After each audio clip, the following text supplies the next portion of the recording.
अल्हम्दुलिल्लाहि रब्बिल आलमीन वस्सलातु वस्सलामु अला रसूलिहिल अमीन व अला आलिहि व अस्हाबिहि अजमईन अम्मा बाद फौज़ु बिल्लाहि मिनश शैतानिर रजीम बिस्मिल्लाहिर रहमानिर रहीम शहरु रमज़ान अल्लज़ी उन्ज़िला फ़ीहिल क़ुरआन हुदल लिन्नासि बय्यिनातिन मिनल हुदा वल फ़ुर्क़ान सदक़ल्लाहुल अज़ीम।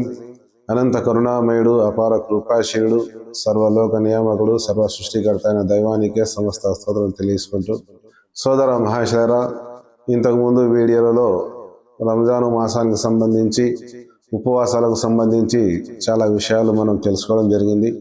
మరి ముఖ్యంగా విశ్వకారుణ్యమూర్తి జగత్ ప్రవక్త ముహమ్మద్ సల్లల్లాహు అలైహి వసల్లం గారు ఒక సందర్భంలో మసీదులోని మెంబరు ఎక్కేటప్పుడు ఆమీన్ ఆమీన్ ఆమీన్ అని 3 మార్లు పఠించడం జరిగింది.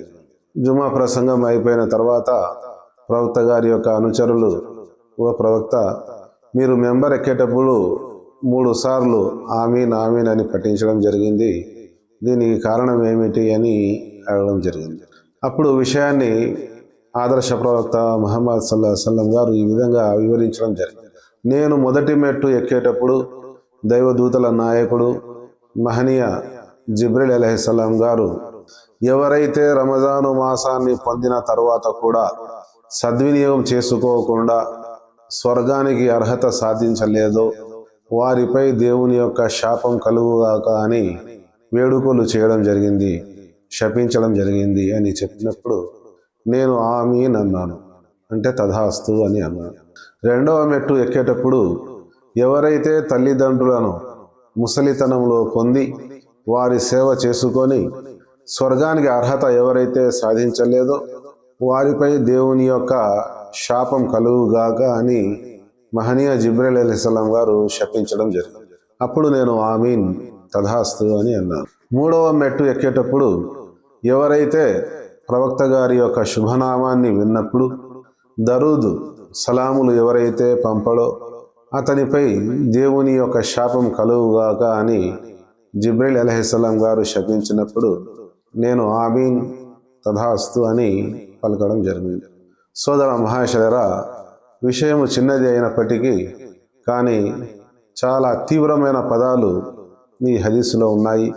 చాలా లోతుగా అర్థం చేసుకోవలసిన అవసరం కూడా ఎంతైనా ఉంది.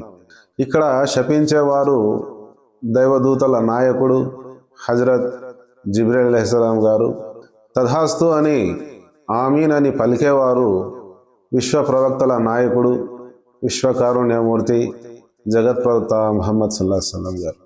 మరి ఏ విధంగానైతే ఈ రంజాను మాసాన్ని, వృద్ధాప్యంలో ఉన్న తల్లిదండ్రుల్ని, ప్రవక్త గారి యొక్క శుభనామాన్ని మనం విన్నప్పుడు ఏవైతే బాధ్యతలు మన పైన ఉన్నాయో అవి ఒకసారి మనము నిర్వర్తిస్తున్నామా లేదా అనేది గమనించాలి.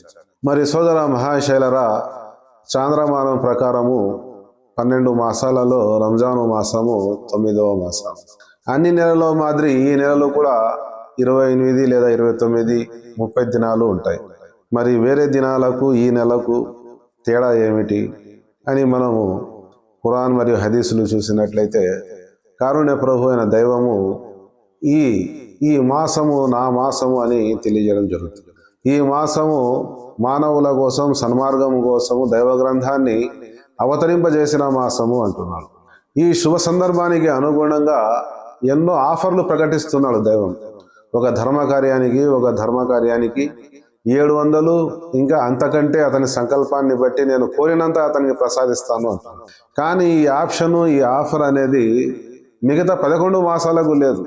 అందుకోసము ఒక చిన్న ప్రయత్నము చేయడం ద్వారా తన పాప క్షమాపణ చేసుకొని చిన్న సత్కార్యాలకు ఎంతో అధికంగా పుణ్యాలు అనుగ్రహించబడే శుభాల సరోవరం కాబట్టి, వరాల వసంతం కాబట్టి ఈ రంజాను మాసము ఇది బీద సాదాల పట్ల సానుభూతి, జాలి, దయ చూపవలసిన మాసము అని ప్రవక్త గారు సహనం వహించవలసిన మాసము అని తెలియజేయడం. సహనానికి ప్రతిఫలము స్వర్గం అనే ప్రవక్త గారు వాగ్దానం చేయడం జరిగింది.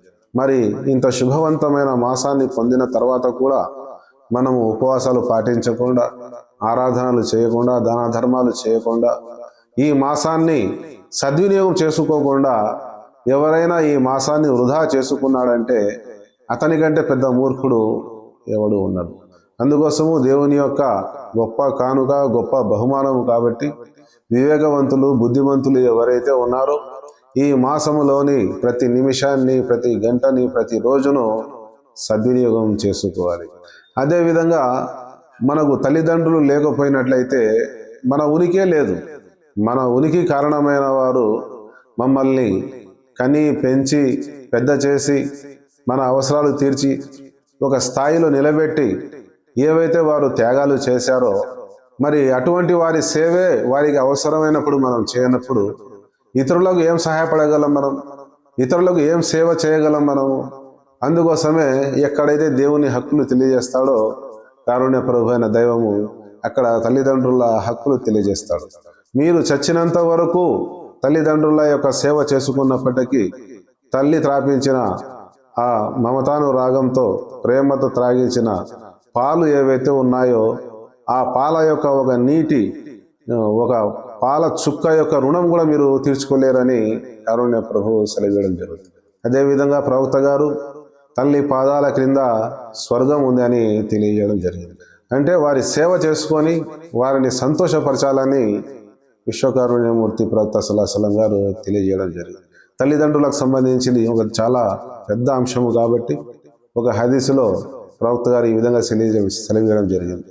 ఎవరైతే తల్లిదండ్రుల పట్ల ప్రేమతో, ఆప్యాయతతో, జాలితో, కరుణతో ఒక చూపు చూస్తే అంగీకరించబడిన ఒక హజ్జు చేసినంత పుణ్యం ప్రసాదిస్తాడు అని ప్రవక్త గారు సెలవియడం జరిగింది. అప్పుడు సంకుచిత మనస్తత్వం కలిగిన ఒక వ్యక్తి, ఓ ప్రవక్త 100 సార్లు చూస్తే కూడానా, 1000 సార్లు చూస్తే కూడానా అంటే కాదు, 1000 సార్లు కాదు, 1,00,000 సార్లు చూసినా కానీ కారుణ్య ప్రభు అయిన దైవం యొక్క ఖజానాలో కొదవలేదు కాబట్టి ఆ తల్లిదండ్రుల యొక్క గొప్ప వరము కాబట్టి వారిని గొప్ప అమానతుగా భావించి దేవుని వరంగా భావించి వారి యొక్క సేవ చేసుకొని అతను స్వర్గానికి అర్హత సాధించాలి. మరి అన్ని విషయాలు తెలియజేసిన కారుణ్యమూర్తి, విశ్వకారుణ్యమూర్తి దైవ ప్రవక్త ముహమ్మద్ సల్లల్లాహు అలైహి వసల్లం గారు ఎవరైతే ఉన్నారో ఒక హదీసులో ఈ విధంగా తెలియజేయడం జరిగింది. ఏ మజ్లిస్లో అయితే, ఏ సభలో అయితే దేవుని యొక్క స్తోత్రము, ప్రవక్త గారి పైన దరూదు సలాములు లేవో ఆ సభ, ఆ సమావేశము దరిద్రమైనది, అశుభమైనది అని ప్రవక్త గారు తెలియజేయడం జరిగింది. అందుకోసము ఏదైనా ఒక సభ, ఒక సమావేశం జరిగినప్పుడు తొట్టతులిగా దేవుని యొక్క స్తుతి స్తోత్రం జరగాలి. తర్వాత దైవ ప్రవక్తల పైన సలాములు తెలియజేయాలి, దరూద్ పఠించాలి. అందుకోసము దైవ ప్రవక్త యొక్క నామము ఏ సభలో కానీ, ఏ సమావేశంలో కానీ, ఎక్కడైనా కానీ మనకు ప్రవక్త గారి యొక్క శుభమ నామము వినే సౌభాగ్యం మనకు కలిగితే కనీసం చిన్న దరూదైనా చదవాలి. సల్లల్లాహు అలైహి వసల్లం అని చదవాలి. ఇంకా సౌకర్యం ఉంటే అల్లాహుమ్మా సల్లి అలా ముహమ్మదిన్ వలా అలీ ముహమ్మదిన్ కమా సల్లైత ఇలా ఇబ్రాహీమ వలా అలీ ఇబ్రాహీమ ఇన్నక హమీదున్ మజీద్ అని దరూద్ చదవాలి. దరూద్లో ఇంకా చాలా రకాలు ఉన్నాయి. మరి మనలాంటి సాధారణ వ్యక్తి కాదు కాబట్టి, సర్వలోకాలకు కారుణ్యంగా పంపడం జరిగింది కాబట్టి అటువంటి మహనీయుని యొక్క శుభనామం వచ్చినప్పుడు మనము తప్పకుండా దరూద్ పఠించాలి. ఆయన ఒక గొప్పతనము, విశిష్టత గురించి చెప్పాలంటే సమయం సరిపోదు కాబట్టి ఈ 3 కూడా దేవుని యొక్క గొప్ప వరాలు. సంవత్సరంలోని రంజాను మాసము, మన తల్లిదండ్రులు వృద్ధాప్యంలో మరీ ముఖ్యంగా, అదేవిధంగా ప్రవక్త గారి యొక్క శుభనామము ప్రసంగం జరిగే సందర్భంలో, ఆయన హితవులు, ఆయన బోధనలు తెలుసుకునే సందర్భంలో ఆయన శుభనామం వచ్చినప్పుడు తప్పకుండా మనము దరూద్ చదవాలి. ఇన్షాల్లా దైవచిత్తం అయితే ఇటువంటి ఆధ్యాత్మిక వీడియోలు ముందు కూడా వస్తూ ఉంటాయి. వీడియో నచ్చినట్లయితే సబ్స్క్రైబ్ చేయండి, బంధుమిత్రులకు షేర్ చేయండి. అస్సలాము అలైకుం వరహమతుల్లాహి వబరకాతుహు.